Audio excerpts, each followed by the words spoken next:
Payday ni Rachel at kagagaling-galing lang sa isang birthday party. Walang kamalay-malay na may security guard daw na on duty para siya'y hold upin. Kunwaring bantay, yung pala'y bantay sa lakay. September 15, 2019, habang pauwi si Rachel at ang kanyang kaibigan mula sa isang birthday party, isang matinding panganib pala ang nag-aabang sa kanila. Pasado alas 12. Dito lang sa may Ampid, San Mateo, Rizal. Pauwi kami, kasama ko yung aking kaibigan. Hanggang sa dito, paliko sa amin. Doon na po nangyari yung hold up. Walang CCTV camera sa mismong lugar ng pinangyarihan kaya't hindi nakunan ang aktwal na krimen. Pero sa ibang kuha ng CCTV camera na nasa kabilang anggulo, makikita po kung sino ang nasa likod ng krimen. Narito po ang biktima, naglalakad kasama ang kanyang kaibigan. Makikitang siya po ay sinundan ng dalawang lalaki. Yung isa ho ay nakabuntot, yung isa na may nasa gilid.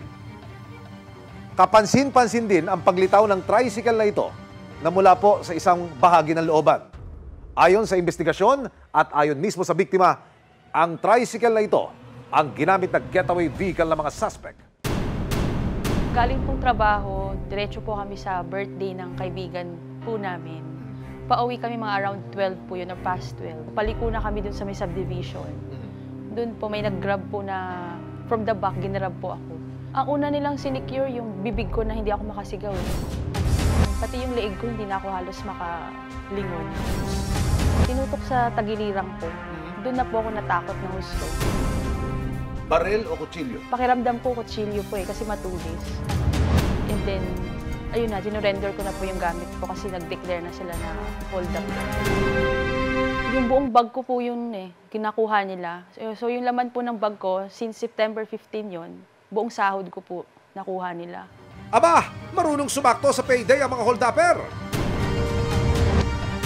Ano pumasok sa isip mo nung maramdaman mo yung matigas na bagay sa tagiliran mo?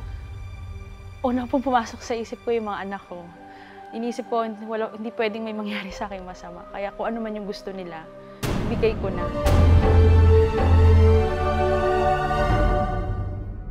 Sa tulong ng CCTV, natukoy ang pagkakakilanlan ng mga nang-hold up kay Rachel. Kinilala silang sina Jordan Paul Antigua, Buddy Angeles at David Raquinho na isa palang security guard.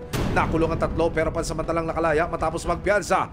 Pero ang CQ na si David hindi raw dumadalo sa hearing. Missing in action, kaya naglabas ang korte ng warrant of arrest laban sa kanya.